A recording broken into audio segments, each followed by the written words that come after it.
What's up, everybody? This is the 6th episode of Reppin' with Gina G. And this is a show where I rep my teams by the Bay. And in this episode, I'll be repping the San Francisco 49ers. As you may or may not know, I'm a diehard Niners fan since 1981 and celebrated all 5 Super Bowls in the streets of San Francisco. Now let's get us back to the promised land. So this Sunday is week 2 against the Seattle Seahawks, a division rival, and most notably our home opener at Levi's Stadium. I've got a great episode for you with some amazing guests. So please make sure you hit that like button, join in the live chat, and comment in the playback of the video if that's how you're watching it. And please subscribe. We also sub for sub, so just ask. Now, let me introduce my first set of guests. They're celebrating their 1-0 record in the NFC West, and fans of the only team with said record, repping the Seattle Seahawks. Please meet Mikaela and Kate from the PNW Showdown podcast. How's it going? Welcome, ladies. Hi. Thanks for joining. Thanks for having us. And repping with me, my family, my Niner faithful family, Deon from the Niner Gang podcast, and Brandon from Forever Faithful podcast. How's it going? Hey. You're on mute, D. Deon. That's fact. Yes. Hello. And last but certainly not least, the guy who drives the network, Driving to the Top Productions, and happens to be a Steelers fan, but you know we don't hold it against him because he runs the ship, Adam, a.k.a. Sports Talking It. What's up, ladies? What's up, gentlemen? How we doing? Good. Good. About yourself? Glad to have you all on the show. And viewers, please make sure you stay to the end. That's where we have everyone plug their shows. Now, before we even get to the questions and topics, I've got a little hype video for you. This was created by Michelle, known on Twitter as RedJetGirl15. This is something that she's really good at photography, you guys. I just wanted to show you. It's not going to be long, but this is just going to get us all hyped. All right, for Levi's. So, sorry, ladies, but you're going to have to endure this. All right, let's go.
That was it. Was that a horror film? Should I be scared to go there? You should be scared to come into our house.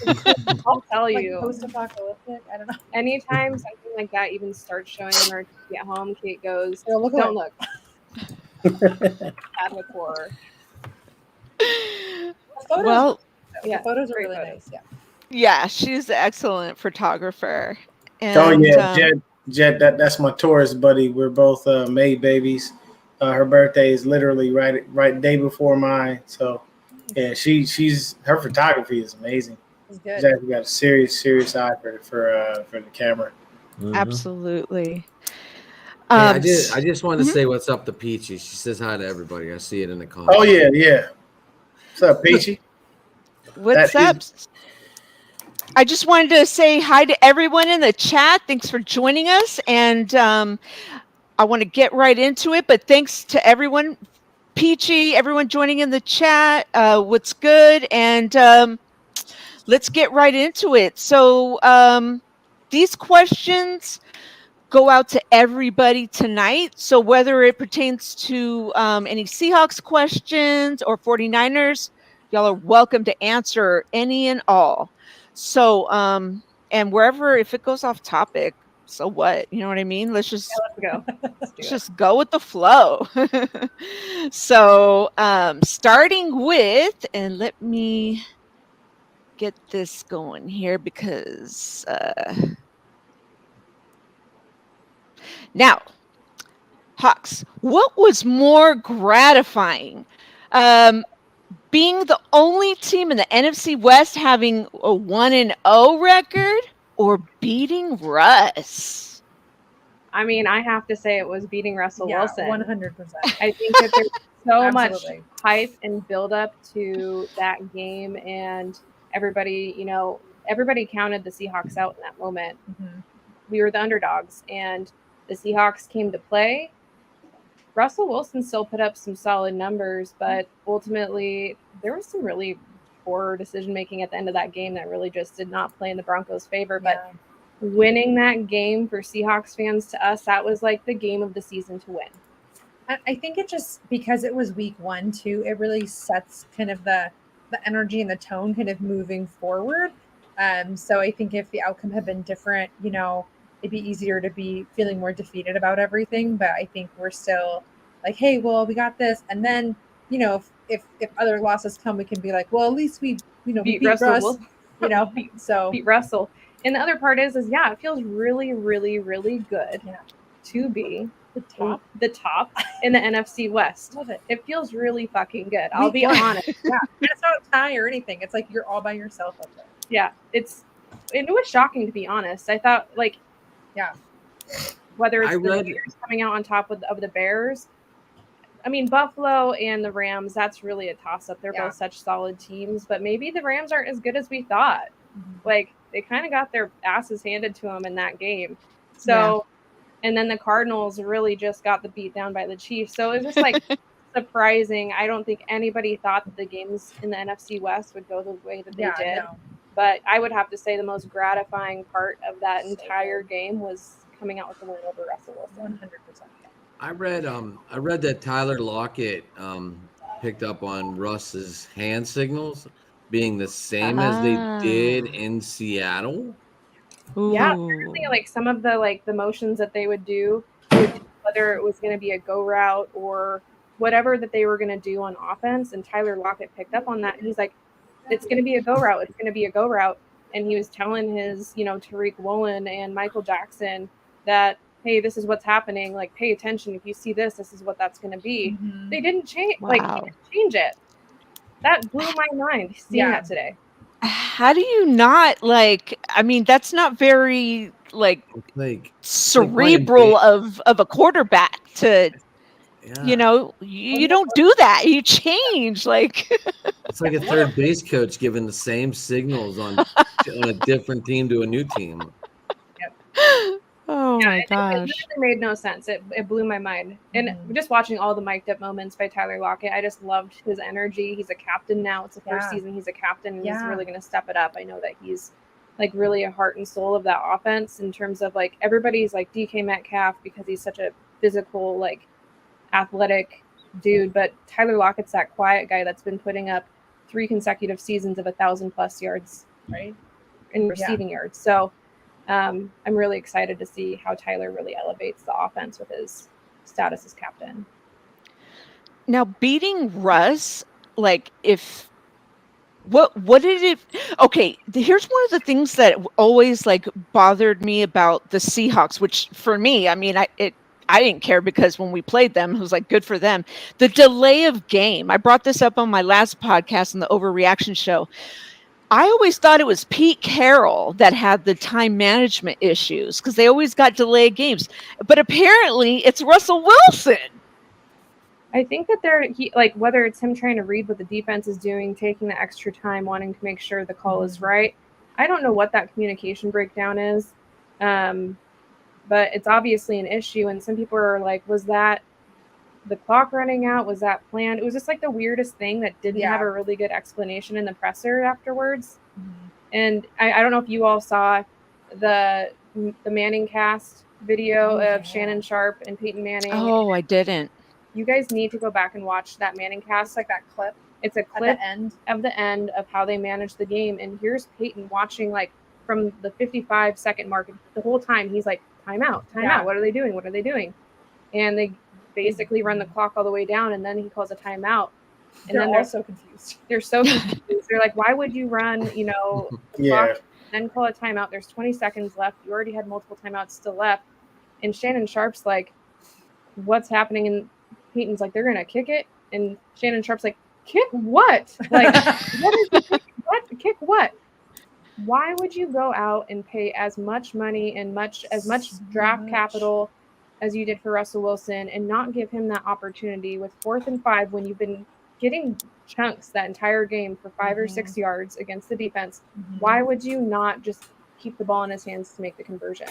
Now, he obviously, I assume that was him mismanaging the clock in that way. I'm not sure. It was really confusing. Yeah. Growing pains? I don't know. Yeah, see, I don't watch. I can listen to Peyton Manning talk about quarterbacks all day because he was a great quarterback, better in the regular season than he was in the playoffs. But yeah, I don't listen to Shannon Sharp. I don't like Shannon Sharp. So I can't mess with him.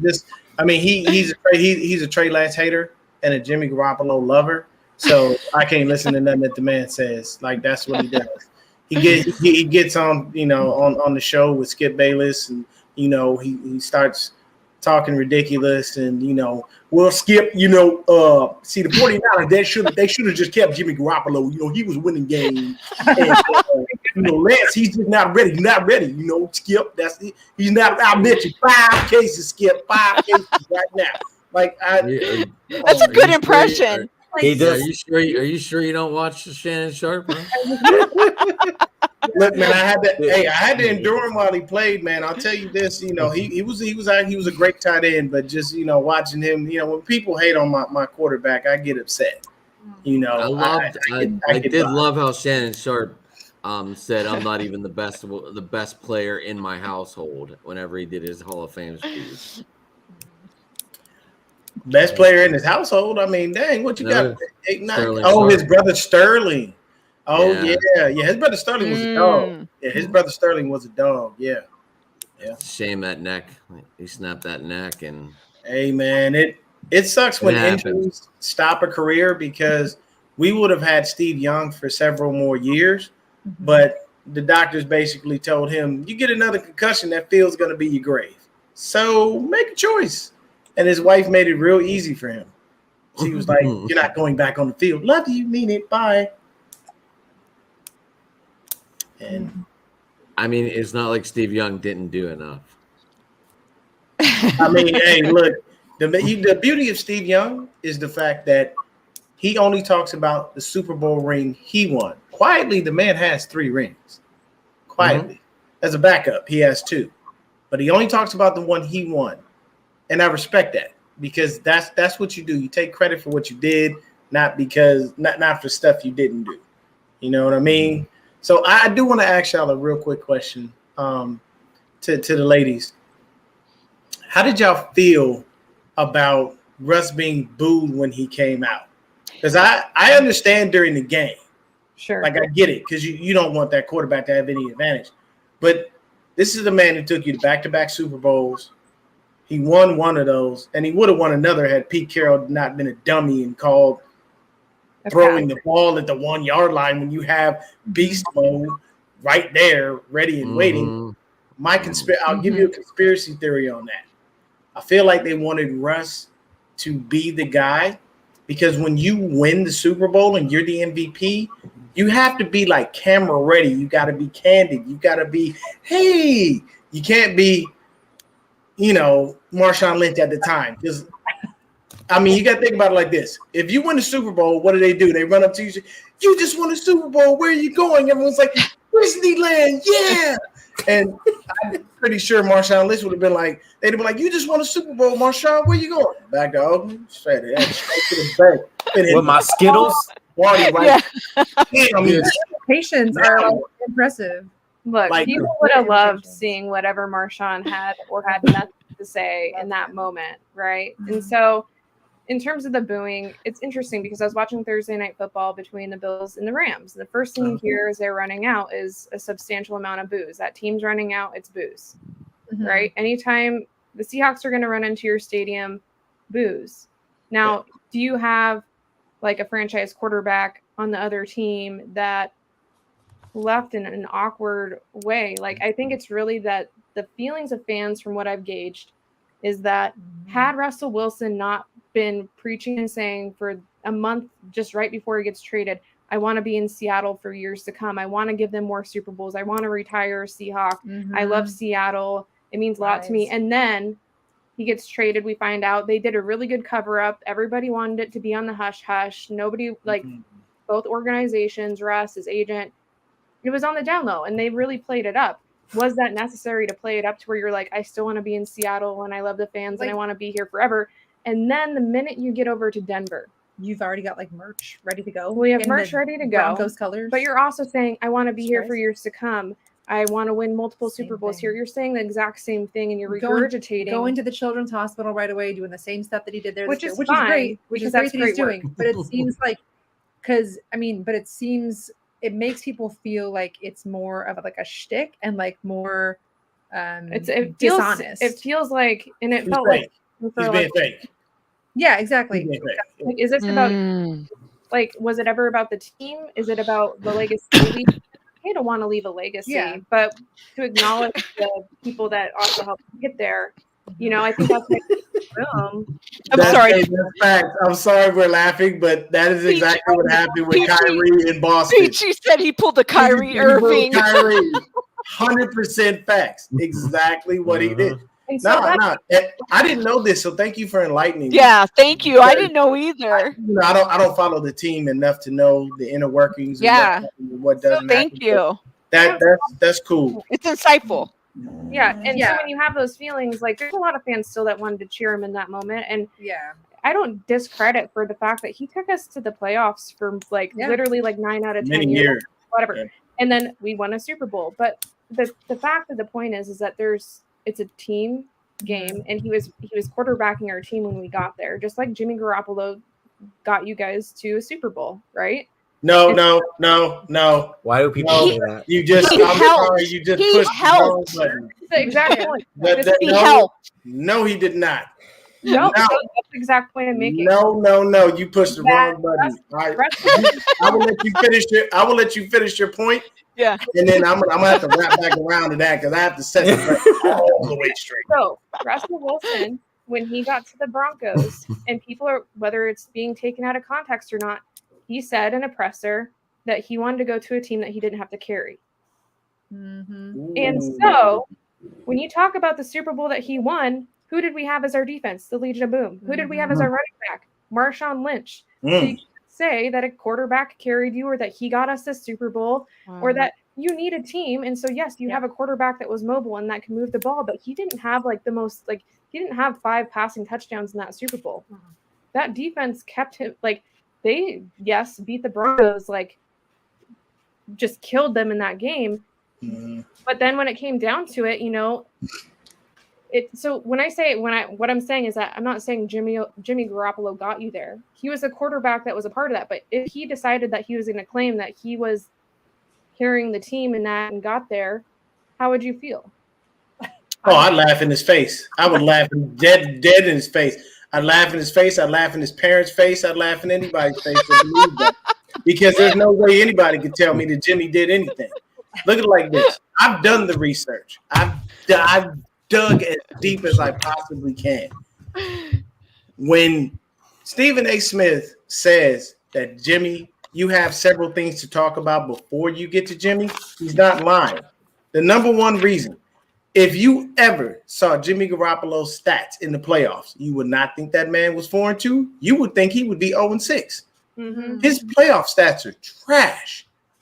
And every time we went into the playoffs, we won because of the defense, the run game, or this just not but a couple months ago, earlier this year, the special teams. Jimmy has never, ever won us a playoff game. He's lost us a few, but he's never won them.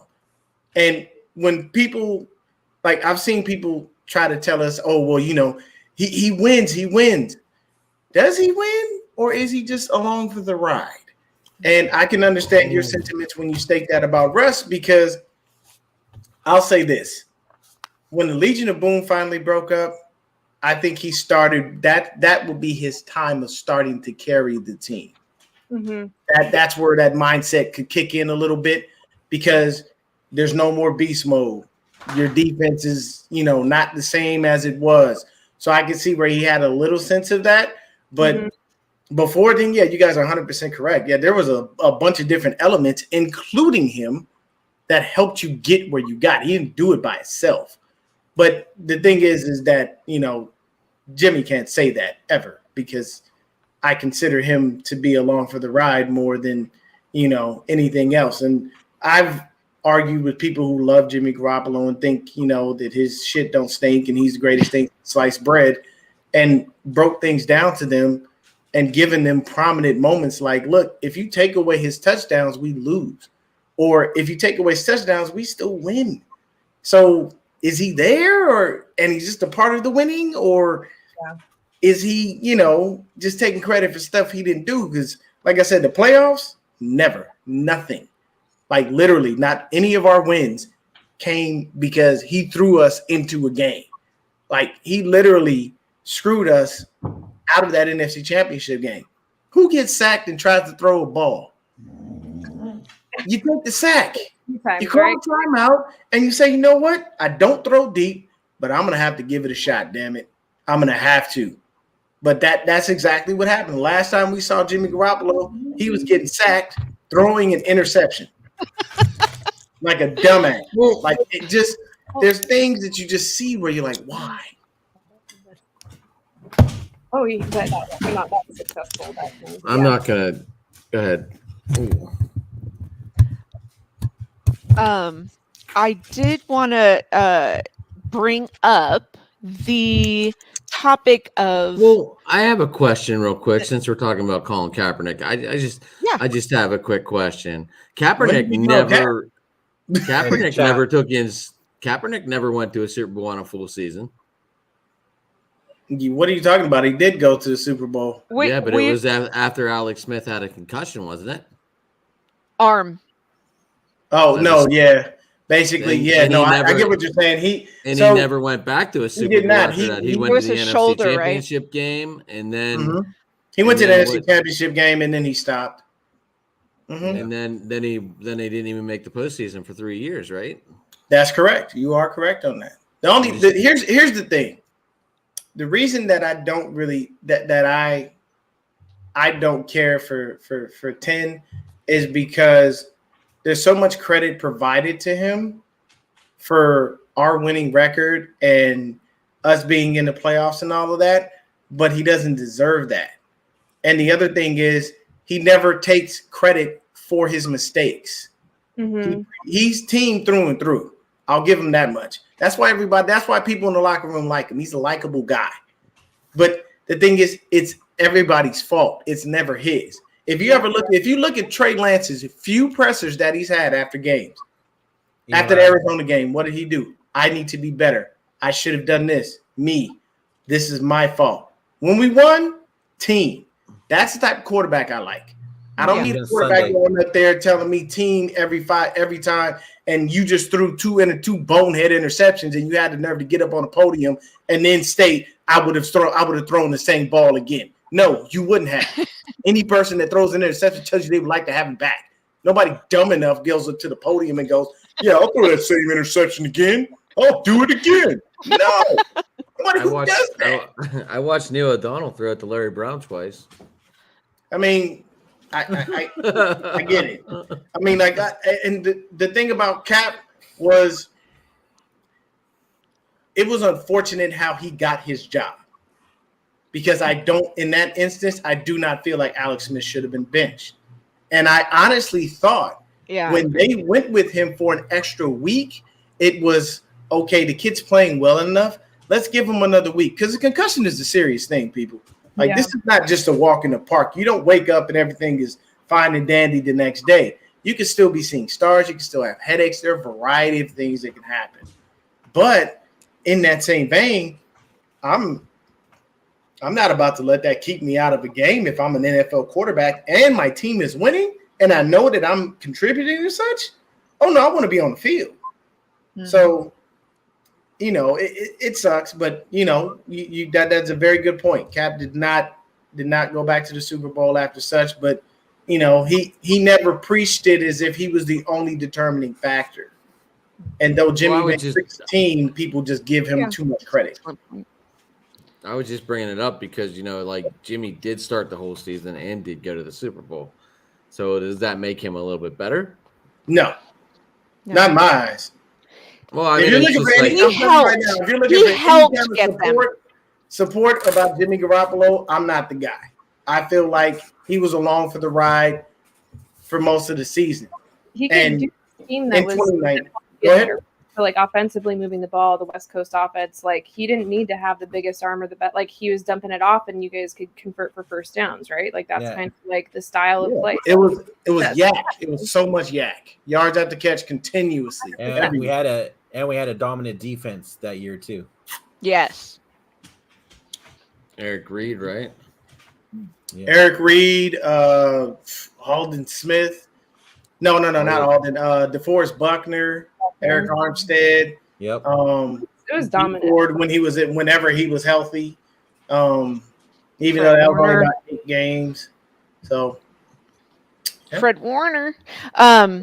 So is there any credence is there a curse, I should say, that there's like so many problems in the Shanahan era, like with running backs? Like, what's going on? This has come up a few times. Why is Deebo Samuel our best running back? Running back. Vito, go ahead. I'll go after you on that one. Okay. I'm actually wondering the same thing. Because you look at last week's game and you're wondering why Jordan Mason didn't get any touches. You're wondering why TDP didn't get any touches. And we're all just sticking with Jeff Wilson Jr. or Deebo. I think, I don't know. I feel like we have very bad luck with. Sorry, guys. Was that Stewie Griffin? That was Stewie. Yes, it was. Mommy, Mama. That's a first on my show. Yeah. But I can't even find an answer for this, to be honest with you. It's always week 1 too. Like Raheem Mostert got hurt the first week too last year. Yeah. Jerick McKinnon the year before that. Jerick McKinnon. Oh, please don't bring that name up. Yeah. Well, you have to. He was part of the subject. He was part of the hurt running backs. We're on that subject, so yeah, no. Yeah. Yeah, I got him on my fantasy though. Granted, they're trying to resubmerge him in Kansas City right now. Mm-hmm. Yes. Yeah, the only reason I say that is because Jerick McKinnon is very ungrateful. Very. We lined that man's pockets for 3 years, and he barely gave us any games. And he had the nerve to be on live on Instagram with Deebo Samuel. And when Deebo said, "Is he coming back?" He had the nerve to look and go, "Fuck no!" On to the next team. I'm sorry, did we not feed your family for several years while you sat on the sideline sounding like Kermit the Frog? Nobody got time for that. Don't be ungrateful. I know. Can you do the Kermit and Frog impression of that? I don't have Kermit. I ain't got Kermit. I really can't. Oh no, dang. I'm good at impressions, but Kermit is not in my wheelhouse. I have a ton of other things. But to answer this question, to be honest with you, I would say there isn't credence to running back problems, but there is a credence to running back success when it comes to Kyle Shanahan. The reason being is when you look at his system, people will say any quarterback can succeed in that system. Not necessarily, because quarterbacks typically struggle in his system the first year because it's so complicated and so intricate. Here's the thing, running backs don't. Because if you got the right offensive lineman and all of them are athletic and they can do exactly what the plays call for, we're going to run all over you. Last week we ran for 178 yards combined. So when you think about it, that's a damn good output for a combined running thing. The only issue is we don't want our leading rushers to be Trey Lance and Deebo Samuel. See, if you use Deebo in a moment where, it's just like, hey, he's coming in for this one play and then he's going to run, but he's a receiver the rest of the game, it's not so obvious. But the minute you see him line up in the backfield, it's almost a foregone conclusion that he's getting the ball. So it's like, I don't need to cover these receivers. For what? All they're going to do is try to block me. I just need to get to 19. So, and then if you look at the previous years, ever since he's been here, most of the running backs look very good in this system, and they work well. Now, me personally, I would say don't start Jeff Wilson Jr. this week because he looked like trash last week. That man averaged 2.2 yards per carry, which is horrible. You guys were swimming though, so I mean, no, but okay, but look at it like this. If we were swimming, you are correct. But look at it like this: all of the other guys that I just named, Trey Lance, Deebo Samuel, and even Elijah Mitchell before he went down, averaged more than 5 yards per carry. Yep. So Jeff Wilson Jr. was the only one coming in, not going no damn where. So for me, I would rather see Jordan Mason start. And remember that name, ladies, because if he gets in, going, it's going to be a long day for the defense. Because that young kid has a lot of potential. Like just like you guys have your people that you look at, we've been looking at Jordan Mason, and I'm telling you right now, I am dying for him to get on the field. If he does, man, it's going to be a nightmare. Shit, he might be the new Maserati. No, he will not be that. Let me tell you right now, there is nobody faster than Raheem the Dream Mostert. I'm going to tell you right now. Tyreek Hill was just breaking away and stuff. Oh, yeah, he does have good breaking wise. Tyreek Hill always cries, I'm the fastest man in the NFL. No, you're not. Next Gen Stats. Next Gen Stats said Raheem Mostert hit 23.09 miles per hour twice, and you've never done that in your whole career. They put a chip in the shoulder pad to track your speed. Sports Science, years ago, they said that Marshawn Lynch had the power of a Mack truck going 10 miles per hour in his legs. Who wants to tackle that? Nobody. No. I'm making a business decision. I'm going to trip you. I'm not trying to take what? That's like me tackling Derrick Henry. Business decision. I'm not going to get posterized, nor am I being run over. I will go right at your legs. The Ravens and tried to take out Derrick Henry and embarrass himself. Do you guys remember that? Did you guys see that? Oh my God, it was embarrassing. Horrible. No, but I remember Sean Alexander getting 252 yards and like 4 touchdowns in the first half and winning my fantasy week on Monday Night Football. I bet. Oh, dang. Wait, they had fantasy when Sean Alexander was playing? Yes, because I had him on my team. I haven't played fantasy football that long, so I apologize. I had him on my team the first year I played fantasy, and he went down. Oh, yeah, no, Sean Alexander. I won the league with Sean Alexander, so I was excited. Yeah, I see 49ers Storeback said that he's going to be in the Ring of Honor, which they did announce that today. So they called him and announced that he's going to be put in our Ring of Honor. So that's pretty awesome for him and well deserved. Yeah. So now that's great because Sean was a great back, man. Oh, Yeah. he was an awesome back. Yep, number 37. Yeah. That would be a good night for you guys in Seattle for sure. Those are always like really cool when they do I that. think they're playing the Cardinals that game, so we might have to go and get tickets for that. It'll be fun. Show up. Oh, hey, by the way, beat the brakes off of them. You know. We'll do our best. Yeah. Please destroy Kyler. 100%. Let's do it. I'm so down. Yeah. I was honestly surprised that they didn't do as like. I thought that the Chiefs are gonna beat Arizona. Like Sure. that would be an automatic in my brain, but like I thought that they would do better. Like more of a fight. I guess. Yeah. Yeah. So that was surprising. Well, they have no DeAndre Hopkins, so their pass game is trash now. Yeah. That's And true. when all you've got is Hollywood Brown, and I Well, think you know, Andy Isabella. Down, so that was Rondell okay. Moore, AJ right? Green. Rondell Moore. No, Moore was out last week. Oh. I know because he AJ Green screwed was me in playing fantasy, the bastard. I Bastard. got to change my damn lineup, and Rondell Moore was sitting right in my flex spot, and I'm like, bruh, go out there and play, man. Dang, do something. Oh, and newsflash, Put in Kyler there. Murray is only about 5'8" at best. I'm 5'6", and I stood next to the guy. He ain't that much taller than me. Believe me, I just was like, that. Oh, really? They gave you 5'11"? Okay. Maybe with the hair. Wearing tall shoes. Got on platforms. I mean, hey, you know.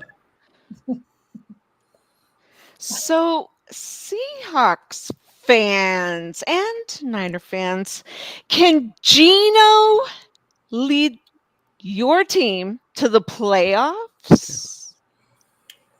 So here's what I want to say, and we kind of touched on this earlier about leading versus like being a supporting cast, right? Yeah. First half Gino from the game against the Denver Broncos could help lead the Seahawks to the playoffs. Second half Gino, who like we did nothing offensively in the second half, would require and be thanking his defense for keeping them in the game and helping win some games.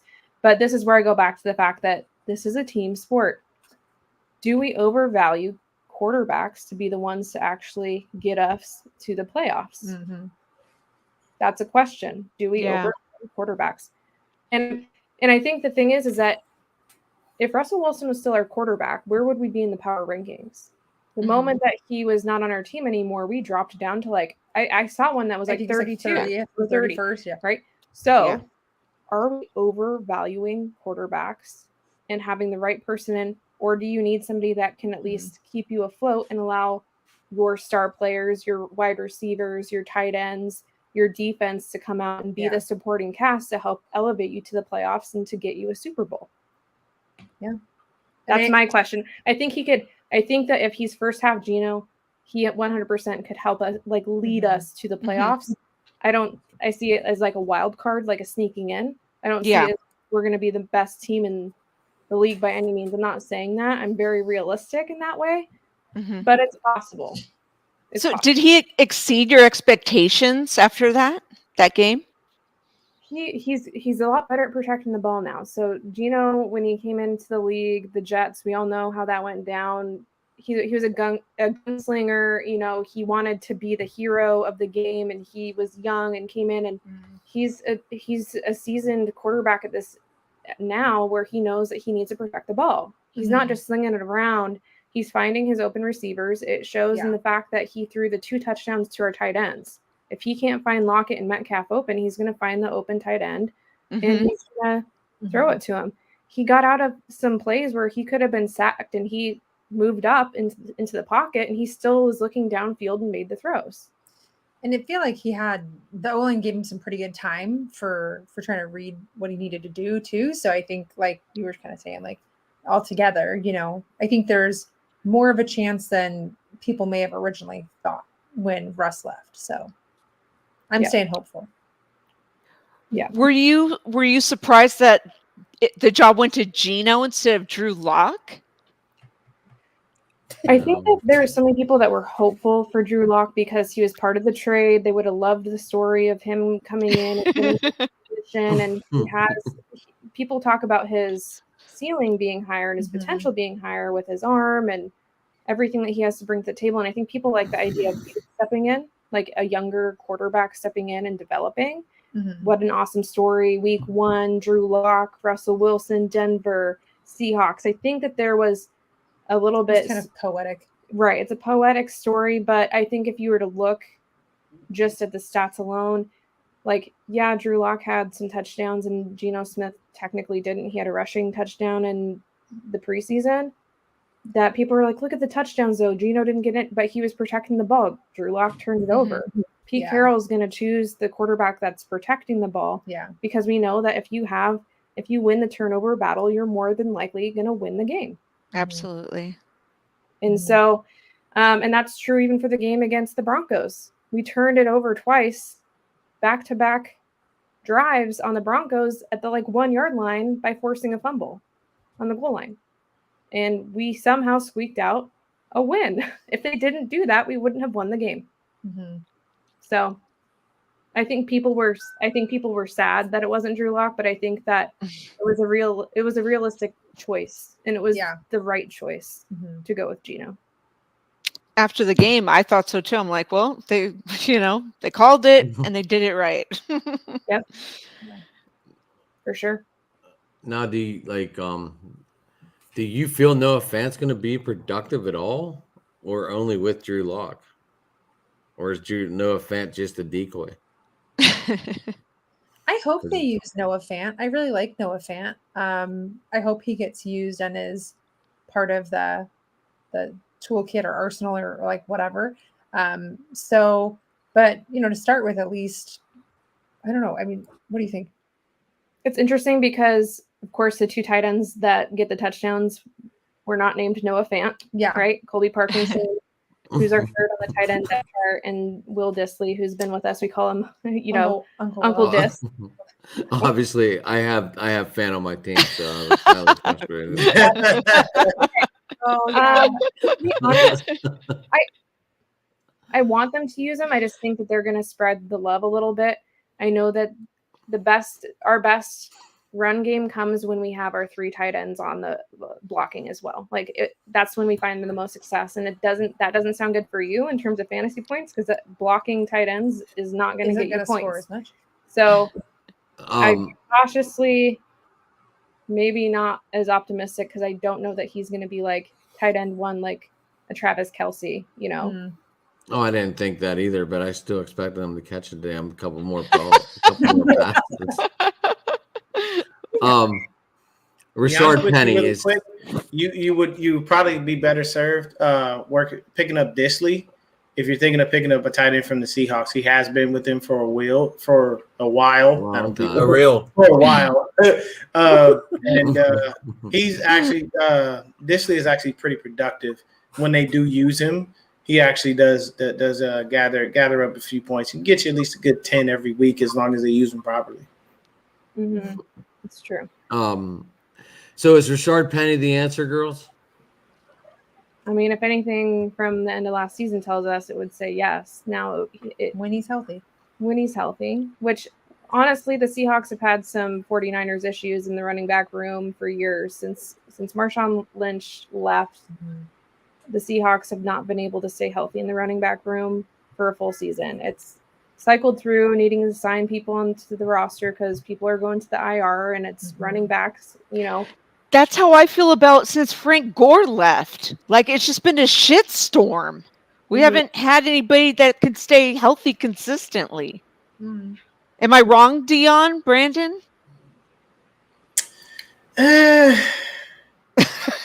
I don't really know. I have to in thinking about it. Yeah, there's been an influx of running backs that have come and gone. But it's been a high turnover since Gore. Since Gore has left. Yeah, you're right. Pretty much. I'm right. Turnover has been insane, and I definitely feel for you ladies when it comes to that, because I was telling since Marshawn, I get it. Yeah, there was another content creator, Steezy A. Smith. Oh yeah, we've been on the show. Yeah. Steezy's cool. He's super. He's hella cool. Yeah, he's always, and I always joke with him and tell him he looks like one of the Usos from wrestling. But it's literally, he kind of looked shocked when I told him, like, yo, bro, like, if your running backs are healthy, like, his face was like, what? And I'm like, bro, you can't tell me you've been watching the team for years and don't realize that every 5 minutes, y'all got a running back hitting the IR. And the weird thing for you guys, though, is y'all rotate the same people. Like, Penny will go down, but Chris Carson magically found a way to come back. Carson goes down. Well, look, Rashad Penny's healthy. Like, it's y'all will rotate 3 different backs. Yeah, exactly. And, I'm really excited that, and I need you guys to be on alert this weekend. We'll see how it goes. But Kenneth Walker III, Okay, drafted him in the 2nd round. And dude is supposed to be a stud. And if he gets an opportunity to get going, you guys just need to hear his defensive line is solid. Like, I'm not saying that he's a stud over you guys, but I'm really curious to see how he does, especially coming off of a hernia surgery. So, I mean, ooh, wow, Damn. yeah. But Yeah. apparently he's good to go. So, Well, I'll tell you this: run him outside. Don't put him nowhere in the middle. Yeah. Don't run him You up get that destroyed gut. in the middle. I'm gonna tell you right now. There's a barbarian named Javon Kinlaw in there. Don't run him up the gut. Run him to the outside. You run him up the gut. There's a barbarian named Javon Kinlaw, and then there's another 6'7" defensive lineman named Eric Armstead, ready and waiting to be able to snatch him and bring him down. And if y'all like him for his safety, keep him going outside. Run a stretch. I don't care what you do. right. Yeah, from Wonderful play. years, yeah. Speaking of injuries, Mm-hmm. Ooh, what do you guys think about how will Jamal Adams' injury affect the Seahawks season? you just ruined her day. I saw her just go from happy to sad. I saw her. I'm Yeah, I saw sorry. her face I- expression. just Her turn- I face figured just I'd just get it out of the way. I mean, that way we can end up on a Trey Lance note. Mm-hmm. This is all like, let's just get this all out of the open, because next we're going to talk about Trey Lance, and he's been in the news on a Twitter storm. Mm-hmm. Oh yeah. I mean, I've seen it. I'll let Mikaela handle like the technical part of this question, but I'll just say for me, so I'm like newer to like being into sports, because like this one I have to be, otherwise I don't see her. So I'm still trying to like come out of my like, well, I just want everybody to have a good time, like I'm kind of trying to come out of that and be more like, so so the Jamal Adams injury, I just feel for the guy, right? Because I feel like people give lots of shit. Ooh, there you go. People give lots of shit about the trade and everything for him and all that kind of stuff, and then the injuries and everything. And I just feel like this guy, it's just like, I just want him to be okay, so he can do his thing. Because before he went out, I mean, I know he went out pretty quick in game 1, but before he went out, like he was doing some good things for the team. And it was just, I was so excited for the season, especially because he has like the cast and stuff anyway. And so and we've gone to training camp and like all that, and I was like super excited about it. But now I just really feel for him. I feel bad for him, because I feel like as an athlete that would be a lot to have to go through, all of that like injury and like the reconditioning and like the training and all that kind of stuff, and then just the mental aspect of all of that. So my heart goes out for him, because that's just, I know it's not the way he wanted to start the season, so Right. Yeah, and it is heartbreaking, because it's like week 1 and you're out for the season, and he hasn't been able to catch a break with the injuries. Like it's always been pretty severe injuries for him. It's not just like I'm out for a week, I'm out for 2 weeks. Like it's been pretty heavy duty things he's had to work back and work through.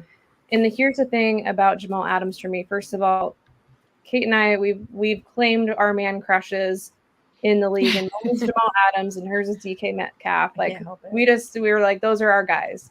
And hey, look, I'm not gonna lie to you. I want DK Metcalf's abs. I just want his abs. Literally, that's all I want. I mean, look, the man looked like somebody chiseled him. He has the body of Adonis, and I look. The funniest thing I ever seen was when he went to sign his contract, and Pete Carroll took his damn shirt off too. Mm-hmm. I said, you know what? That tells you he's a player's coach. Pete's a Because player. you ain't never seen. I guarantee you, let's see if Javon Kinlaw came in there with no shirt on, I guarantee you Kyle ain't taking his off. He's probably looking like, yeah, man, you know, that's all right. You do your thing. That's for you, you know. I'm But, dying. yeah, DK, man. The crazy thing is, did you see that picture of him and AJ Brown? 100%. They're Yeah. both ridiculously ripped. I was like, damn, man. Do y'all have body fat? Does it exist? It's ridiculous, man. With how much candy he's supposed, like DK's supposed diet, I'm like, man, I would love that life. It's like gummy bears and lifesavers. And It's just like it's all like sugar, and then he just looks like that. I'm like, that's somehow. Wow. But Nah, that ain't that. That's a crock of shit. Please. Ain't you? Let me tell you something. When you get 41 paid, yeah, go ahead. when you get paid to be at your top of the game, and that's all you have to do. That's all you're gonna do. You don't have to go work some boring ass 9-to-5 job, sit at a cubicle, and get fucking fat. No, you're gonna have one ab, and it's gonna be rolling. Now they get paid to look like they do, and they have what 35 abs. Jesus. Yeah, it makes sense because I'll tell you, I have literally watched so many players just wind up doing that. And he talking about eating candy and all kinds of shit. You ain't eat. Let me tell you right now, he may eat it every now and then. But the beauty of of his situation is he's still young, so his body is burning off any and everything that he consumes. And at the same time, I guarantee you, he's got a nutritionist or a dietitian, somebody telling him eat this, eat that, don't eat this, don't eat that. Unless by some freaking nature chance, he's one of that very small percentage of people who literally are just built like that. I have a friend of mine named one of my best friends. I've known this dude since 6th grade. His name's Aaron. Aaron in high school, I never saw him do a sit-up, but he had an 8-pack. What? There's people. I never saw him do not one fucking sit-up, and I had to work hard. I had to work hard for mine. I had to make sure I was in there getting right and doing things, but he never did not one sit-up. He'd walk around with his shirt off because he knew it would attract the ladies. That's just how he felt. But some people are genetically built like that, but DK, nah, man, you got a good diet going, bro. Don't front to the public like you just eat whatever, because it doesn't work like that. For sure. He's eating like one gummy bear. He's like, I ate a whole bunch. Right? Yeah. He pops like one Skittle. He's like, oh my gosh, I ate the whole bag. Going back to Jamal Adams, he came down the sidelines at the training camp we were at. He was really nice and super patient. Down literally the entire line and signed everything for everybody. Wow. That's awesome. And just like when you get to see a different side, because you see him super passionate, very like, I mean, he's intense. He's an intense player. So what you're going to miss from him on the field this season is just, Bobby Wagner's with the Rams now. So not that Bobby was the loudest person on that defense, but he was the captain and he was steady there right in the middle for years for us. And what Jamal Adams brought, even though Diggs is a great captain and he's the captain of the defense, but Adams brought the energy. He gets pumped up. And I don't know who's really going to fill that energy level that Jamal brings to the defense. It's not that it's impossible because they've had to plug and play with other, safeties over the last 2 years that we've had them. And that's, Ryan Neal and Josh Jones coming into play. And Ryan Neal stepped in and surprised everybody. I love Ryan Neal. She loves Ryan I Neal wish so much. I'm like, I'm sad about Jamal, but I'm like, if this can get Ryan Neal in some more, then I'm going to be a little bit more, I don't know, consoled or whatever. Like I'll feel a little bit better. Yeah. So it's going to impact the feel of the defense, but I think that they'll figure it out. The defense just needs to figure out how to tackle better. Like it's missing a lot of tackles for preseason in week 1. That is to me one of our biggest issues right now is missed tackles. It seemed like the win was more overwhelming than the loss to Jamal Adams. Oh, 100%. And, Jamal apparently he went up to the box to finish watching the game. And I guess he was just like stoked he was super hyped seeing the win come through. And, but it was because it was such a big game for us. Like I said, it was literally the win of the season that we just would want to take home out of this season. We know that it's a year of development and growth. And over the next few years, there's still positions that we're going to have to strengthen. But to win week 1 when we weren't supposed to, that's really was just like It's amazing. the best part. I love looking at all the analysts like predictions of who would win, and it would like never be the Seahawks for that game. Like 10 or something, and it's just a good feeling to be like, you know, It's the in your same thing with the face or whatever. Niners. Have you guys seen like the Niners are Yeah. completely favored for this matchup, and that's totally fine. Yeah. But like 100%, like there's like one person that said the Seahawks. Yeah, we're Are you guys aware the Seahawks have won the last 4? yeah. Again. We're aware that the Seahawks have owned us for years. We're aware. This ain't nothing new. This Gerald has been around. He been clicking Kyle Shanahan's teeth in. This is We're- we're aware of that. We're also aware that we are 6-1 against the Lambs. There's a stat for you. Which is actually really good because the Rams always have our number. yeah. So hey, I don't know. It's a weird, right? Like any given day, any team can come out and win, and that's something important to keep in our mind. That's Any given day. Some games are bad for teams, and we don't necessarily have an answer as to why that game was completely like just blown up. And other days, people come out and they're able to win. So, you know, Right. Like Ty, look, Ty in the chat says, hold on now, owned is a bit strong. A bit strong is us getting our ass handed to us every damn time by the fucking Seahawks for years. And, and every time I'm like, why? The last time Kyle beat the Seahawks, we had Nick Mullins at quarterback. that was a painful freaking Big loss facts. away. Like that was Like unfortunately, Ty, I don't want to give the Seahawks no credit. You know this. I can't stand the team.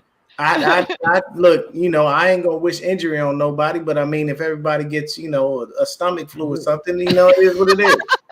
But I'm telling you right now, they have owned us for a very long time, and this is now our chance to be able to start to right the ship.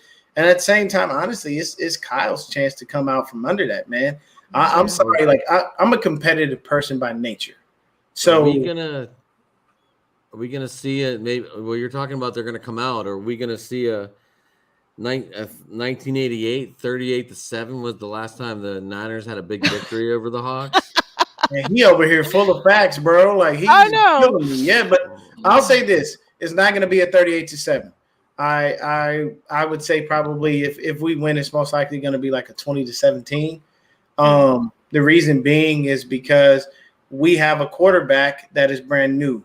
We have an offensive line that is the interior of it is brand new. Yeah, it's literally shaky. we don't like. I call them the triple Bs because all of their last names starts with B. So you got Banks, Brindle, and Burford. Those are the new guys in the middle, and you still have McGlinchey, who is a liability in the pass game, and you got Trent Williams, who's the best left tackle / best offensive lineman in the game. But the issue is that interior of the line. It's very, very paramount to the run game success, let alone Trey Lance's. And, I'm a little pissed at McGlinchey because he acted like a little chump. He allowed that sack on Trey Lance, didn't pick him up, and then ran off the field. Bro, what are you doing? You better pick your damn quarterback up. Like, you have to get in line with it. Like, and that goes to the reason why I stated that I didn't want Jimmy here because I didn't want the locker room divided. See, people think, oh, well, no, the coaches got that. They're going to keep that under control. No, you're not. You can't control somebody's feelings. Yeah. If somebody likes a person, they like a person, period. There's no ifs, ands, or buts about that. If I like Brandon and that's my boy and I want him to be the starter, I like Brandon. That's my dog. I'm a root for him. I want him to start. I'm not going to be ready for this young backup. But because coach said that, Gina's now the starter, I just got to roll with Gina. That don't mean I got to like her, but I got to roll with her. Sometimes it's a situation where it's strictly business, but you can't do that. And the beauty is in Seattle for you guys, you rallied behind Geno Smith. Hey, he's our starter. This is our guy. Let's roll with him. Let's make it happen. And you guys are starting a brand new era in general, just based off of the fact that you have Geno now as your quarterback. And honestly, I'm going to tell you right now, I'm not going to lie to you. I think DK is a little happy about the fact that Geno won that competition. Well, because he's solid connection. Yeah. he came played the ball and came out in his defense. He Yeah. was like, when I think he had a little outburst on the sideline, and it was reported that he was a little pissed off. He wasn't getting no targets. And yeah, I mean, anybody that can run down a man from the end zone and catch Buda Baker got to feel dumb as shit. I mean, you see the end zone. It's like, man, I'm there. I'm almost there. And next thing you know, here this motherfucker comes running 22 miles. He held 22 miles an hour, held it, and caught him. I'd have got up and been like, man, you couldn't just let me have that one. Really? You couldn't let me have that. Moments, Buda Baker just being like, he was like on my ass. Like, how did he catch me? Like, that was a moment. That was a moment in sports history that, like, honestly. Oh, that would live in infamy. Like, when you talk about showing young guys that are like, this is what you do. You don't finish until the play is over. Like, anything is possible. Yeah. Well, when you're DK Metcalf and you're as fast. Go until the whistle blows. That's what they teach you. Yeah. And honestly, they didn't end up scoring a touchdown on that play. And he was like 5 yards from the goal line when he got tackled. Like, they didn't score a touchdown on that. Yeah, he was on, man. And I mean, like, if you look at it like this, the worst non-tackled of all is poor Daniel Jones. All running that damn fast and it just tripped over your own feet. Oh, yeah. Poor Daniel. He did. That's right, Ty. Ty said, ran him down like he owed him money. That is it. He ran up there. No, I need that $5. I need it. No, he sure did. Like, Gina, I know you might remember that when Leon Lett was going back to the end zone and BB caught him. Remember when the Cowboys were up big in the Super Bowl and one of the Bills guys fumbled and Don Beebe knocked the ball out of Lett's hand before he could get in the end zone? Oh, you're taking me back. Yeah, that's a long, long time ago, man. Shoot. I don't remember that far back. It was one of them 4 losses. Is that on VHS? It probably is. Like, was I born yet? That's on VHS now. Yeah, that's on VHS, man. That's when you still used to have to put the rabbit ears on your TV. Possibly put a little foil on the joints. And put foil. Push the TV a certain way. You got to hold. You got to lean like this. And then it's like, no, don't move. All right, what's happening? Just tell me. Yeah, those were the days. Oh, yeah. Them two TVs. Video. I've got one last question. And if anyone needs to, like, I'm chilling right now, but we've got one last question. And, if Trey Lance is better on Sunday, will that shut up the critics? No. I didn't think so either, but everyone's been hard on him, especially with that video that some have said, that's not him. And others have said, that's my quarterback. So our quarterback room is lit. Hey, he's practicing under center. What do you want? Oh, my God.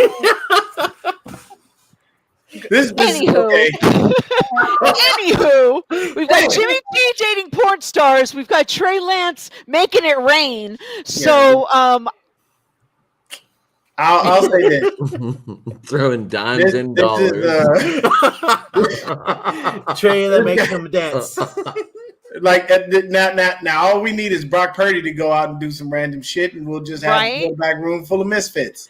I mean, shit. But here's the thing: as far as the video of him, with the strip, he's a young kid. What do you expect? Right. He's gonna be out there having 22 years old. Yeah, he's 22 years old. You really think he ain't out here doing that? Come on now. It is what it is. He got caught on camera. No one cares. Right. So yes, that's right, baby. He's throwing dimes on the field and dollars in the strip club. But here's my thing about Trey Lance. The thing is, he didn't start last year. He only played about 2.5 games because he had to come in and play for Jimmy when he had his little phantom calf injury versus you guys, which was a crock of shit. He got benched. He got benched at that point to an extent. I'm sorry. Mm-hmm. There was no way in hell because we stopped you guys 5 times. 5. And what did Jimmy do? Nothing. And then randomly, oh, man, my calf hurts. If people don't believe that was a phantom injury, see his interview after the game. When they asked him about his injury, he was tap dancing so much. If he was on the stand, he would have went straight to jail. Like he was the worst witness ever. Yeah, so Jimmy, when you rolled up on your calf, what happened? Yeah, it was a tough one. I grabbed that and yeah. Oh, so yeah, when the guy fell on your leg, what happened? Oh, yeah, when he fell. Like you're just agreeing to everything. What do you, bro? Did you really get injured? No, you didn't get injured. Kyle got mad. He had enough of your shit, and he sat your ass down. Trey Lance comes in and starts to perform, and it's like, oh my gosh, wow, look at that. But Trey Lance, the thing is, give the kid time. That's all I've ever asked from the media.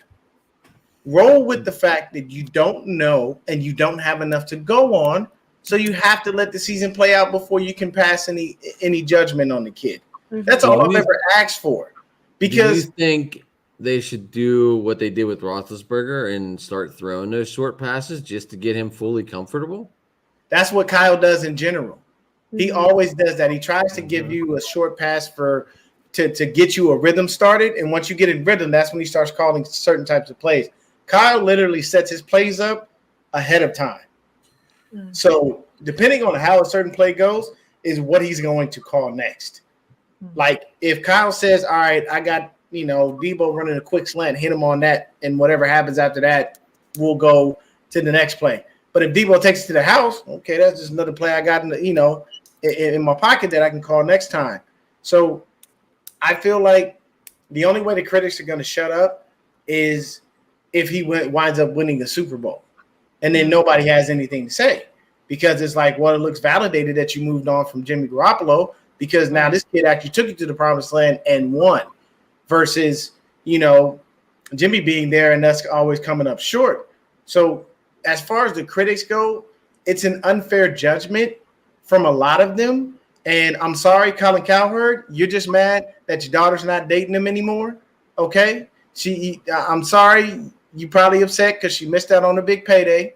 You know what I'm saying? I know he's going to wind up getting into that, $400 million after so many years. And you're upset because she ain't getting no piece of that because he dated her for a minute and then he left. It is what it is. You got to learn how to move forward and move on. But the only way he can really sign us to critics is just continuing to go out, play, grow, and be better. I don't think that there's any other way for him to do it. But I really preach that people have patience with the young kid because he is a rookie, technically speaking. Yep. This is his first season.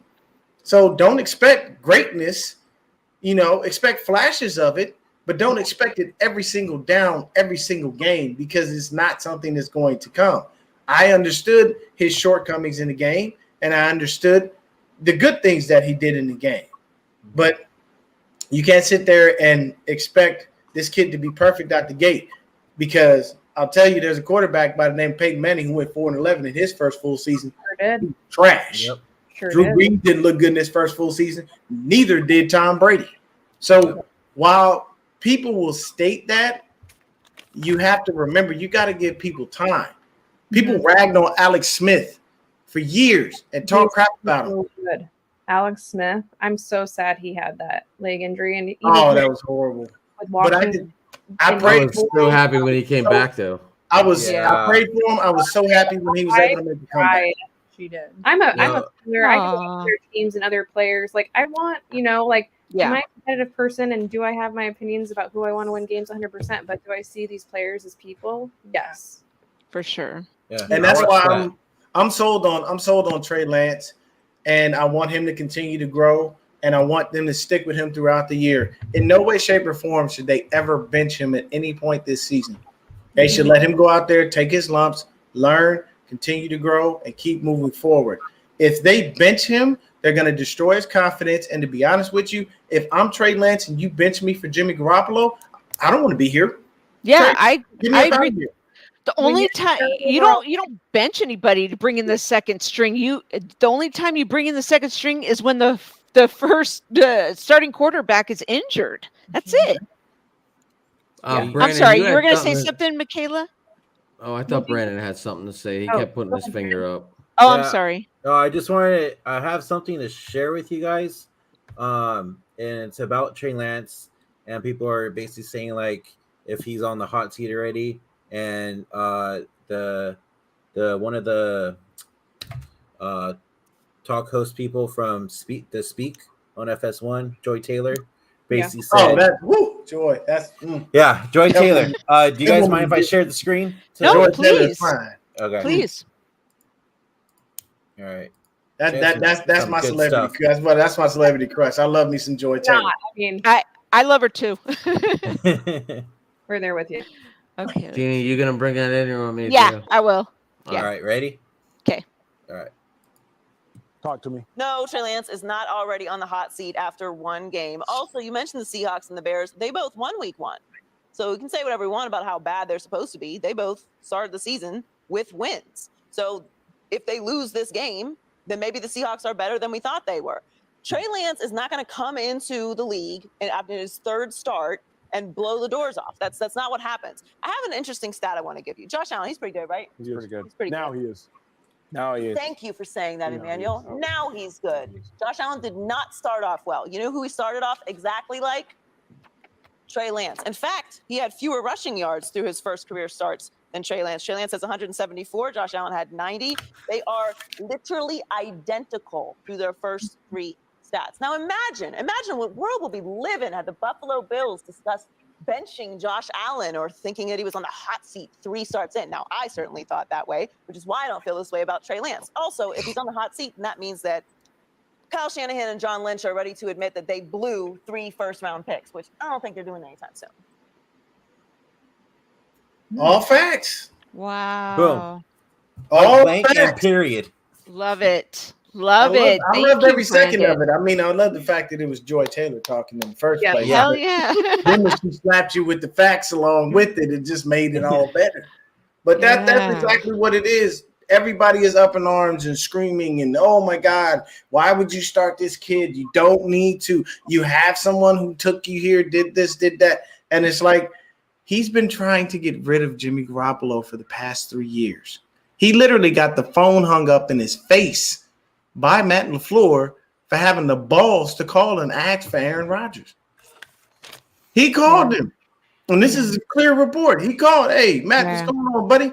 Hey, what's up, Kyle? How you doing, man? And I'm just giving you my idea of the conversation. Yeah.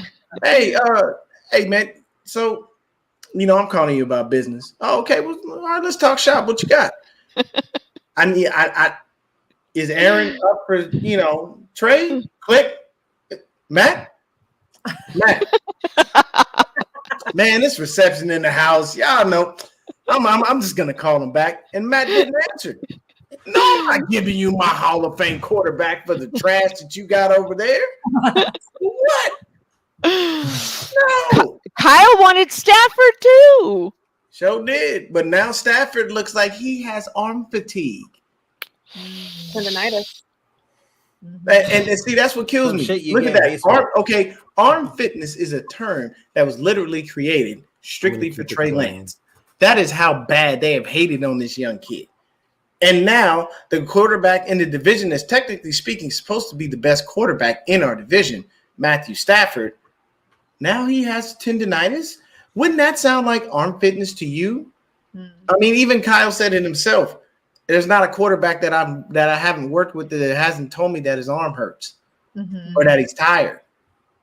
You throw the ball how many times a game? You throw the ball how many times in practice? Even in Detroit, he threw the ball a hell of a lot. Oh God, yeah. Well, I mean, his best days were in Detroit. Yeah, they just didn't amount to anything, though. Yeah. It was Detroit. What were they gonna give? They've never done anything. I'm sorry. There's no disrespect to the Lions fans out there, but they just sucked forever. The only player that I liked from Detroit, honestly, was Calvin Johnson and the greatest running back of all time, Barry Sanders. I do not give that moniker to Emmitt Smith. You know why? Emmitt had a line. Emmitt had Mike. Emmitt had Troy. He had Alvin Harper. He had Moose blocking for him. He had everything. Barry had nothing and would make you look twice because you didn't know if you tackled him or not because he was so damn fast. Like that That's why I get buried at, man. But it's a situation where they've been trying to get rid of him for years, and that's the case. And now that he's still here. I mean, you basically did the work for other teams. You restructure his contract, but then I for the life of me, I don't understand why you gave him a no trade clause. Why? For what? Like, why would you allow him to veto a trade? If a shitty team came to me and offered me a first round pick for Jimmy Garoppolo, goodbye. Right. Because you're dumb enough to offer me a first round pick for somebody that's not worth it. So I'm definitely taking it. But now you give this man the power to veto that? What are you, stupid? You got to be deaf, dumb, blind, and stupid. No, I wouldn't have gave him nothing. If I restructure your contract, you're going wherever I send you. Mm-hmm. Other than that, I'm going to cut you, give you your little $1 to $2 million that I owe you, and tell you can kiss my ass on the way out the door. That's how you got to think about it. I wish $2 million was that little. Hey, look, I'm sorry, to Jed York, that's nothing. He wiped his ass with that kind of money. He's a billionaire. That's basically how it works. When these cats get into that, when you get to that level of money, you don't think about millions. You think about millions as like $1 or $2. Right. Hey, Adam, look who we got in the chat. I saw that. We got Andrew. He's one of our colleagues, and he's a Browns fan. Yes, they have Browns fans. No, I'm kidding. They're sorry, Andrew. I don't know about your Browns, but let's see. I don't know about this whole superior team in the league thing. I'm gonna need you to figure out, how to get through 11 games with Jacoby Brissett, and then you're gonna turn it over to Deshaun Watson, who's gonna be rusty as hell. And he's basically sat for what, 2 years? Basically, I know, roughly? Right? Oh, they do have a pretty hot baseball team right now, though. They do. Surprisingly. Oh wait, they're not the Indians anymore. They're the Guardians. Yes. It doesn't matter that their baseball team is hot right now, because anybody that comes up against the buzzsaw that is the Dodgers will lose anyway. Gina's gonna take a deep breath on that one. She sure did. You saw her. She for real. She hella did. Hey, it's all about the Braves, okay? Hey, I like ATL too. I like you can name players on these teams, so they're not all dead weight. Sorry. So Gina, what are you thinking, Gina? Yeah, what are you thinking, Gina? No, I She doesn't know what to say after Deon said that. I have a question. Final score predictions. Oh shit. Let's go my clockwise, whatever. Adam, what do you think? Niners over Seahawks, Seahawks over Niners. What's your score prediction? I'm taking the Niners to win this game. I'm thinking 28-17. And I'm thinking Jeff Wilson gets in the end zone a couple times. Is that who you picked up? That's who he picked up on fantasy. I did. All of his talk has been about fantasy, so I guarantee you. Oh shit! Damn it! I can always be. It's my team. I always got to talk good about my team, right? You're relentless. Okay, ladies, you're taking Seahawks, I presume. Yeah, I mean, good guess. Yeah, I think that's what's your prediction? It's fair. I'm gonna go Seahawks. I'm terrible with score ideas, but I like weird numbers. So I'm gonna go with, I don't know how, but I'm gonna go with like 15-10. Okay. That's weird. All right, yeah, good job. Just for weird fun. I don't know. Okay. Yeah. Don't do any gambling based on anything I say. Actually, no. Somebody probably should do that and just put like $20. You might wind up randomly winning. You never know. Never know. Put that up there, Gina. Making that bet, you at least tell me about it so I can be proud of myself. Yeah. I'm gonna go Seahawks 24-20. Okay. It's gonna be a close game. I think that will be. I don't think it's gonna be a blowout. I think it's gonna be a battle back and forth. Brandon. I'm going Niners 24-17 with Jordan Mason getting 2 touchdowns. Someone picked him up on his fantasy, I see. Deon. You know what? Andrew, you know what? I like his score a little bit better. You know, he said 49ers 27-13. I'm on the Jordan Mason hype train. I am on that hype train as well. I think I'm going to stick with that 27-13. Us being at home with our fans, along with the fact that it'll be a pretty, normal day. There's a small chance of rain, but highly doubt that. Nothing like what we dealt with in Chicago, thank God. So that was our could have saved you guys. Yeah. So I got a question for you, ladies. Give me an offensive and defensive X factor for the game. And defensive, I need you to give me a little more detail, only because I don't know your defense very well, and all of the guys that I did know are gone. And offensively, you don't have to dig that deep because I'm pretty familiar. Sure. X factor on offense. The hard part is, well, how's your guys' cornerback? I guess is my question. How good is your guys' cornerbacks? We solid. We upgraded. upgraded. We got Charvarius Ward. We got Emmanuel Mosley. We got Samuel Womack. We solid. We good. Don't put Tyler Lockett in the slot. He gonna get killed. And with the way, Sam Womack, we gonna lull him to sleep. We gonna sing him to sleep. I'm going to say DK. I think he's going to make some contested catches. I think that Gino's going to put it where he needs to, and he's going to trust that Metcalf's going to come down. And so I'm going to give 2 touchdowns to DK. I think he's going to love that because he's on my fantasy team. And then X factor on defense, honestly, Quandre Diggs has to, he's been our interception guy for the last year, and I think he had 5 interceptions last year, and he dropped one, and he's like, I guess I got to go work on the jug machine, because typically he has solid hands, and he had and I'm going to say he had an easy interception off of Russell in the end zone that went through his hands. And so I'm going to say that Quandre Diggs is going to be the X factor on defense. Yeah, Quandre is a really, really good defensive player. That much is true. One more question for you guys. Who's an unknown guy that we're sleeping on? Somebody that we don't know about that could really give us a problem. Gina I would kind of go back maybe to Ryan Neal. I think he's gonna have to step in. About the safety that replaced Jamal Adams. Yeah, hopefully. I'm hoping they put him in more. But I think he brings some of that fire and some of that passion that kind of like Jamal has, maybe in a different way. And he's just when I saw him playing last season, I just got really excited when he was on the field. He would make some great plays, and I feel like he was just that guy where I was like, okay, you're okay, let's do this. So if he gets the opportunity, I think he could really good question, give up the secrets. Exactly. I mean, come on, Ty. You know I got to dig for information now. If you win, just please let me know so I can be proud of myself. And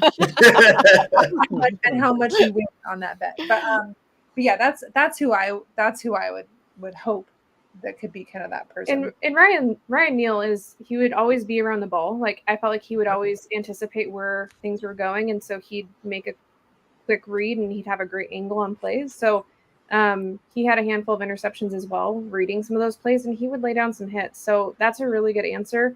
I'm going to also say Tariq Woolen, who was a 5th round draft pick for us. He's starting on the right side of cornerback, and he had 2 decently large pass interferences against Denver, but one of them was on what would have been a touchdown, and then we ended up getting that fumble recovery.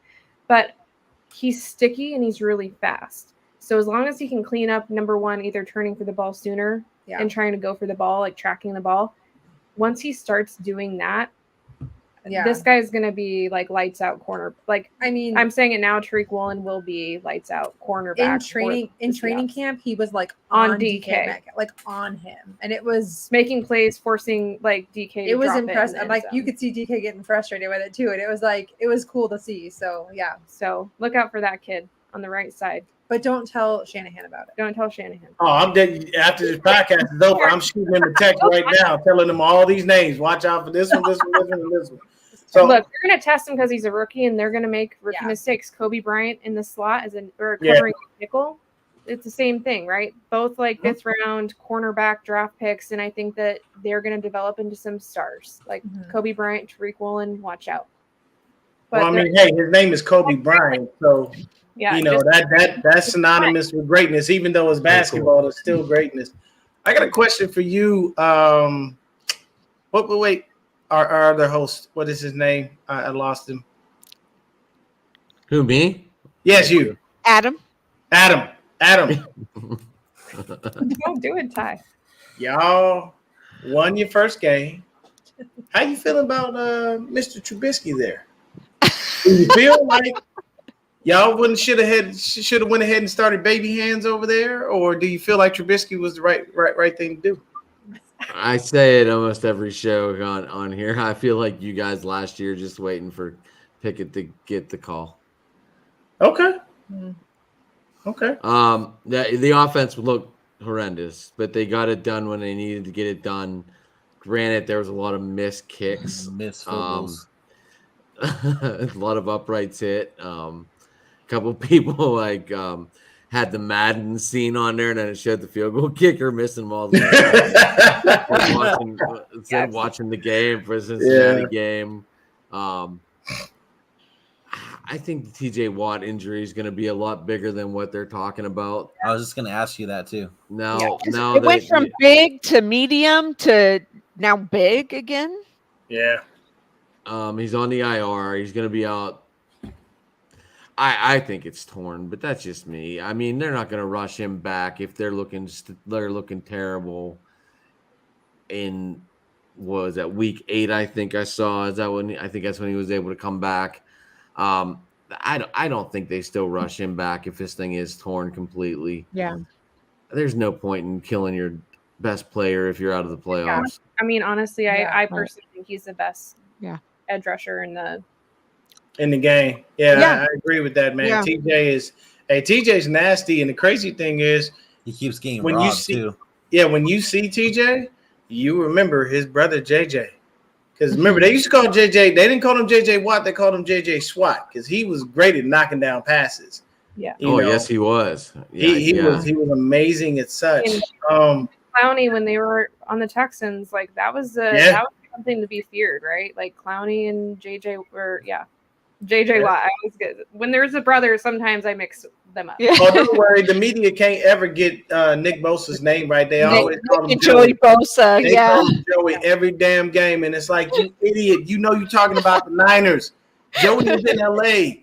Go up to California, okay? Don't go down south. We going northern. What are we doing here? I be getting shit wrong too. I'm all, what the fuck? Okay, what I always say now, I'm going to the game, you guys, this Sunday. Okay. Fun.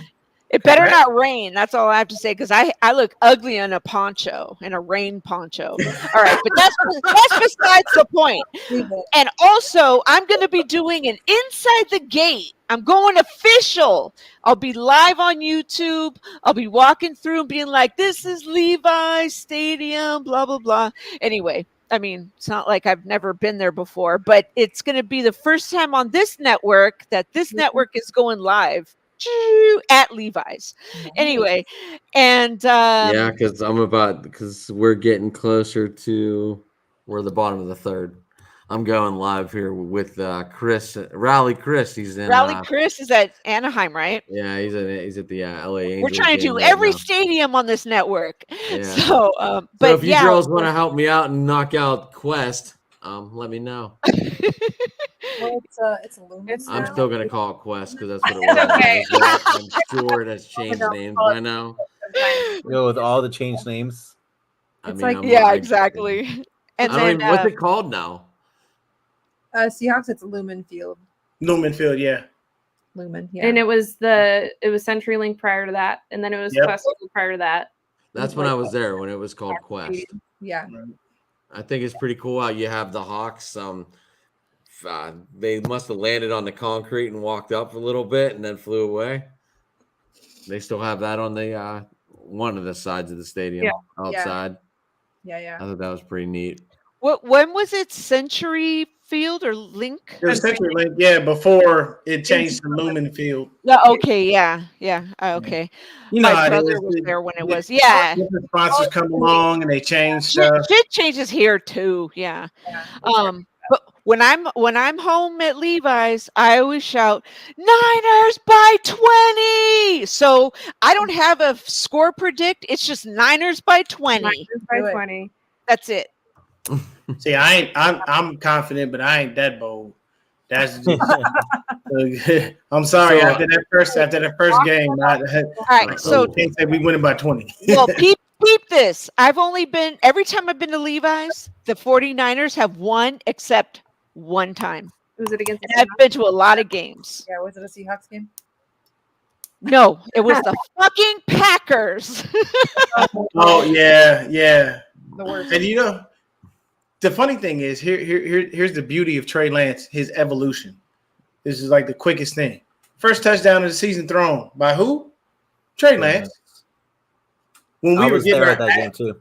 Yeah, when we were getting our ass handed to us against the Packers, who came in and gave us a shot in the arm? Trey Lance. Right. When you guys were walking up and down the field, kicking our teeth in, and we stopped you 5 times, and Mr. Garoppolo had a phantom calf injury, who came in and played? Trey Lance did very well. Had to start against the Cardinals. Probably one of the worst game plans Oh shit! I've ever dude. seen in my life. I And I was wasn't. there. I'm 3 rows up. So I see everybody clearly. And I live in Arizona. So anytime there's a game here where they're facing us, I'll go. Unfortunately, they shipped our game to Mexico, and I'm not going to Mexico to watch a football game. But that's neither here nor there. So after that game, we lose that game. What happens? Trey Lance has to play against the Texans. While everybody is out there shitting on Trey Lance, do you know if we don't win that game against Texas, we don't get into the playoffs? Why? Because our dipshit of a quarterback at the time, Mr. Garoppolo, decided to play horribly versus Against the the Colts. Titans. Oh, was it the Titans? I thought It was the Titans. Was it the Yeah. Titans? Well, no, the Colts, that was the rain game. That was where Hey, he looked fucking Carson Wentz horrible. just basically punched our teeth in, and Darius Leonard was laughing at us, after the game, saying, I'm glad they stopped running the ball because we didn't have no answer for it. And then, you know what I'm saying? Now you see him here. So it's like, you got to get off the kid's back, let him grow, let him evolve, and let him do what he does. You know, I personally think for you guys, it was good that Geno Smith won because you know what? It would suck if Drew Lock would have started. You know why? Because you could only hope that it was the same situation with Russell Wilson and Matt Flynn. Because people forget Matt Flynn played a few games for the Packers and everybody thought he was the next Aaron Rodgers. Yeah. And Russell Wilson came in and basically took his damn job. He walked right in the training camp and was like, "Hey, what's up, Matt? That's cool. Like, big contract, baby. How much money you get guaranteed? You gonna need it because you ain't gonna have no job after I get done." Sure enough, he came in and took his job. And anybody else heard from Matt Flynn? I don't know. He ain't playing football no more. No. Don't know where he is. But that just it just shows you that anybody can step up at any moment and become a great player. And I feel like this is going to be a great game. I do still feel like we get the W. It may be a little closer, probably, but I mean, hell, her 15-10 is not outside the realm of possibility. Crazier things have happened, and that score can be had. Fans, if we weren't rooting for our own team to say we're going to win anyway, so let's be honest. Like, yeah, that's facts. That's facts. I expect us to win every damn week, and I know we not, but Yeah. I mean, hey, I definitely didn't anticipate us losing to the damn Bears, Yeah, me neither. Then again, I didn't anticipate us playing in a fucking hurricane either, but no. True. Hey, Gina, I was gonna ask you real quick. Are you going to that little gathering at that restaurant tomorrow? Yes. I'll be there too. Oh, cool. Yeah, I'm going with Mike Andrews. Oh yeah, Oh, Mike there, they gonna be there? yeah, See, Mike. man, this is where I miss. I wish I would have lived in California. So just for you ladies, just so you know, there's like a billion 49er content creators. A billion of us. Like Seriously, I swear to God, there's no shortage. We have the most content creators in the league. It is ridiculous. Like, Well, Quite a few Seahawks ones too, Yeah, that's but true. I bet yours would be. Yeah. oh no, yeah, there's not another team in the league that has as many as we do. Everybody and their mother just like it's crazy. does I report. didn't realize how many content creators there was for the Niners until I joined to do my own podcast. It's yeah, crazy. and actually, that's why what I'm doing for this show is like all just Bay Area. Like I'm also doing Warriors and Giants Yeah. and the Sharks because I, not that I want to compete or anything, but like I want to cover the teams that I love, because there's just like so many good podcasters out there that do Niners, and I actually watch all you guys. Like I watch all of their shows because it's just so good, and I love the way, like how I started like watching everybody's stuff. I like watched Deon. I actually watched some of his lives when he goes live on Instagram. I'll like pop on there, or like Wayne Breezy. Like I started watching Mike Andrews, and he's the one that actually got me to go to the NFC Championship game in 2019. So, and I was there with Wayne Breezy, which is kind of funny, and Nick. So yeah, like Nick's Twitter, gonna be there too. yeah, 49ers Twitter is like my fucking family. So yeah. Oh, Nick's gonna be there? I'm gonna Yeah. text him. Same with Yeah. Seattle sports in general. We call it the C fam that we got, and That's cool. That's a nice nickname. Yeah. I created it. It's true. That's awesome. Yeah, look, Um, take credit for what you create. So Yeah. when I've heard other people say, if anybody else says the triple Bs and they're referring to our interior offensive line, I remind them to give me my credit because I came up with that. Yeah. And then of course, if Sam Womack intercepts, that's when I start singing. But I ain't gonna throw that out here on this one. Entertaining for tonight, right? Like, yeah. Freaking Yeah, Jones. exactly. Oh, I just like to have fun. And he said, you said the Browns got content creators like that, Andrew. I think you that's cap. I'm sorry, you lying. I ain't seen no Browns content creators. I mean, you can tell me who these people are. Hey, the only one I know is Nico from Last Second Sports. Like really, I do not know any Browns content creators. Andrew, you can hit me up, bro. I really would like to know who these people are and where they at, because I know the fans exist because y'all fill that stadium, but content creators. Yeah, Andrew, you better hit up Deon. I've never seen one. I had Cal on my show. He's a writer for the Browns. Oh no, we're talking about content creating, like podcasts.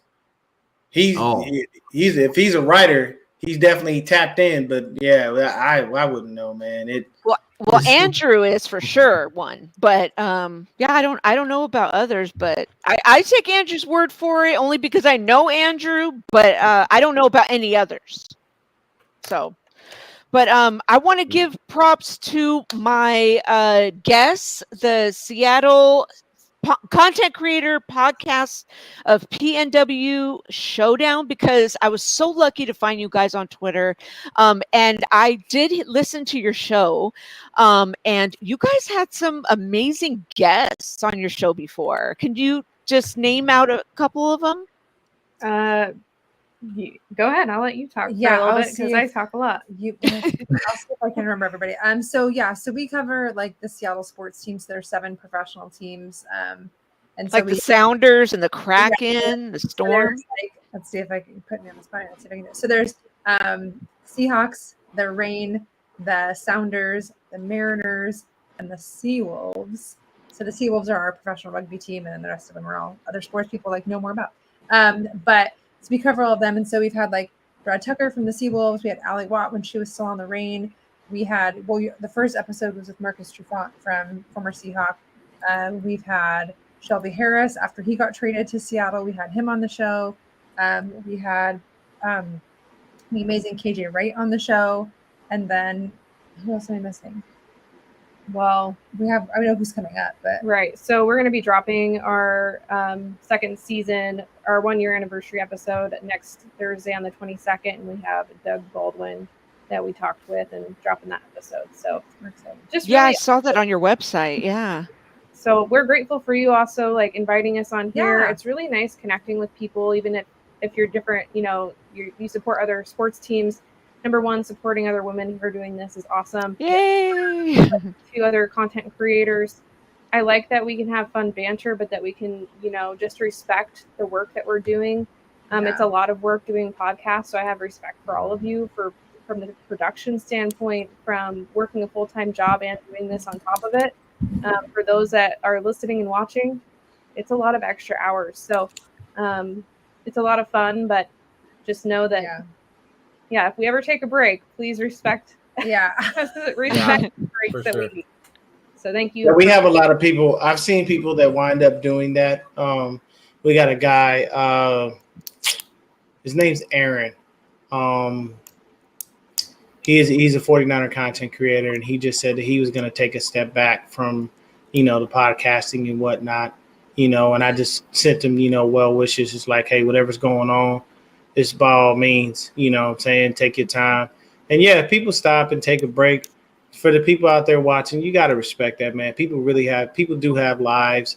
There are other things that go on. You don't know what could be going on in that person's, personal life, or maybe hell, they just want to take a damn break and they're tired of doing it for a little bit. Sometimes it happens, you get tired of doing certain things and you want to just go ahead and move forward. So, when people do take breaks and, the one thing that brings you back to it though, is when you take too long of a break, people start shooting you messages. Hey, where you been? Yeah. That starts to get the creative juices flowing and bring the fire back a little bit. For me, I'm an 80s baby, so some people will take a break just for their own mental health. I've had people rip me to shreds for many things. And I'll be laughing at them in the comments. Like, you can say whatever you want. I'm not about to lose no sleep over that. I have my most watched video on my channel is don't draft Nick Bosa. Oh no. Yeah. And now look, mind you, I had a couple drinks. Speech might have been a little slurred, but I still had people to this day that continually get upset. And the key point that I was making was there are things that he did that were egregious. But it all got swept under the rug. It all got chalked up to him being a kid. And I'm like, no, the playing field has to be level for everybody. So if he does some ignorant stuff, then he needs to be held accountable. 100. Don't sit up there and give him no pass for that. I'm sorry. And when people went there, well, you look stupid now. He's playing great, blah, blah. I never said that Nick Bosa didn't have talent. 100. I'm saying from a personal standpoint, the things that you've done and the things that I've seen, you are heading to San Francisco, buddy. This is not the place for you to pull these stunts and do this stuff, and everybody's going to chalk it up to you being a kid. Like, there's things that he did that I didn't care for, and I put it out there. And, like, on my channel, I don't pull punches, I don't hold back because I don't care how other people feel.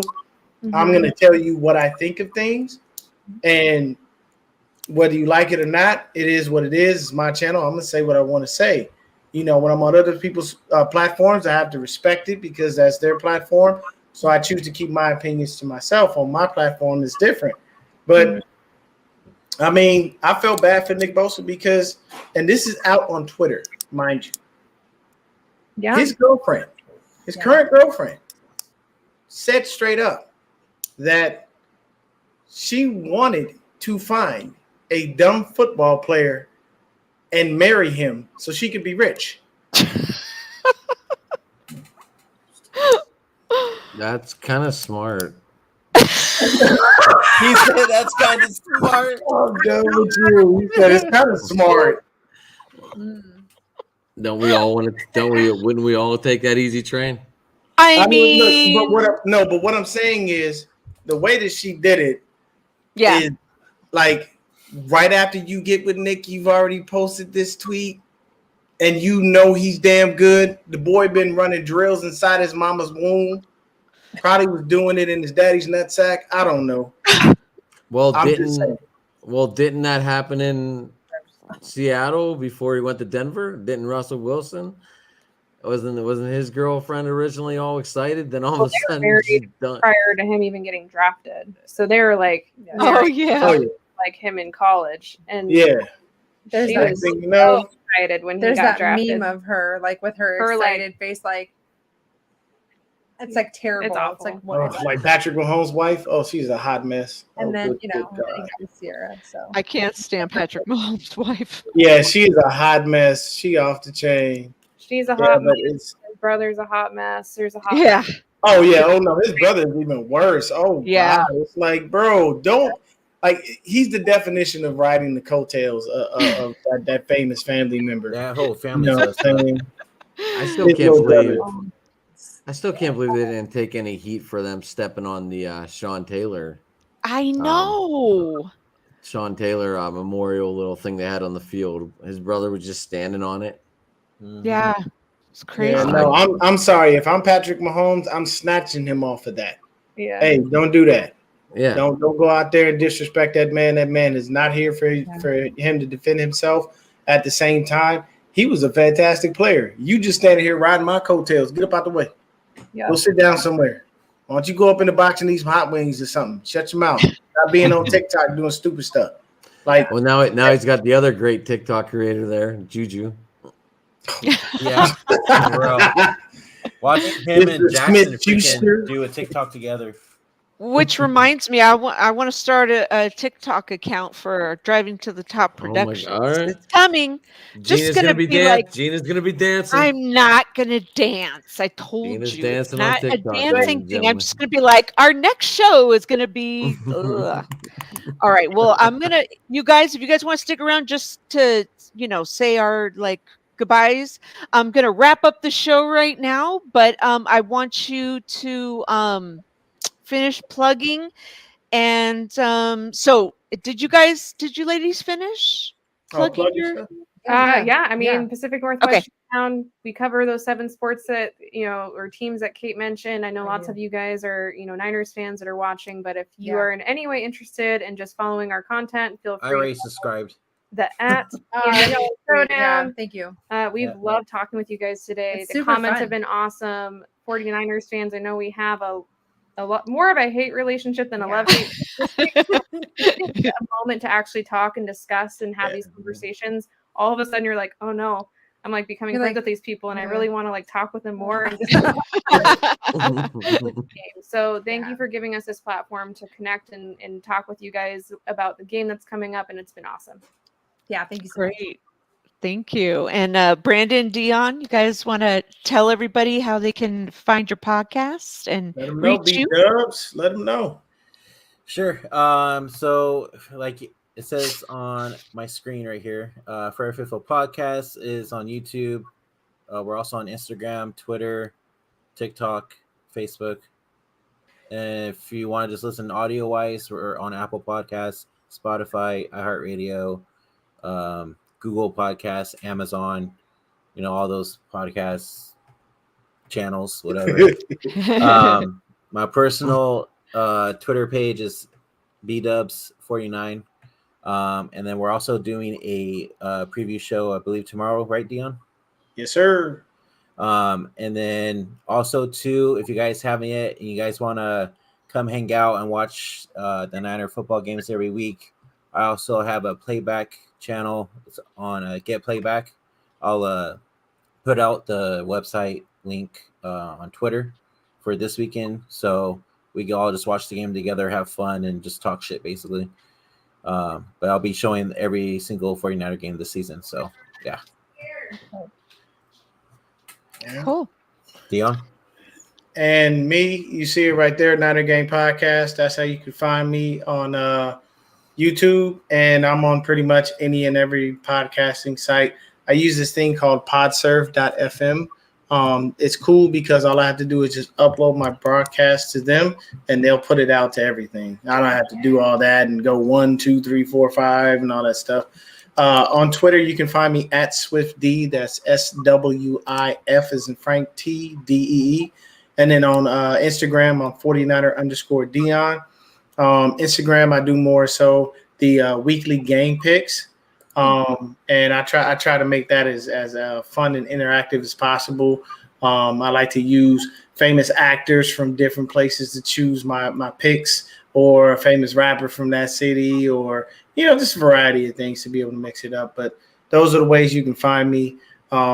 And definitely, for any Niner fans in here that haven't already subscribed, hit that like and subscribe button here. And me and Brandon are a part of the 49ers Hive. So right here, hold on, I got to move it right there. There, I'll put it there. The 49ers Hive is where we can be located as well. Shout out to the Red and Gold Standard Podcast. Mhm. Our buddies Zach and Matt over there doing fantastic work as 49er content creators. But I shot you ladies to follow on Twitter. Saw that you guys got a website too. That's dope. I like it. It's nice. So yeah, definitely make sure y'all follow everybody here. And thank y'all for having me. Thanks, everybody. I man, I had a freaking blast. What, Adam? What? Not in Rally, Chris. He knows where I am. He knows how to find me. Oh. So that's going to do it, everybody, for the 6th episode of Rapping with Gina G. Thank you to everyone in the chat. And thank you, of course, to my guests. Next week, I'm going to have some more 49er fans joining Adam and I for an overreaction show to break down the Seahawks game. Don't miss it. Click that notification bell, like, comment, and subscribe so you don't miss that. It was nice meeting you all. Yeah, it was nice meeting you, man. It was nice meeting you Nice guys. meeting all you guys. That's good. Very fun. Yeah, nice Thank meeting everyone. Sorry, didn't mean to do that. Had to go That's kill all a right. turkey. All good. Don't go anywhere, guys. I'm going to do my outro, and thanks, everyone. Thank you. Thank you.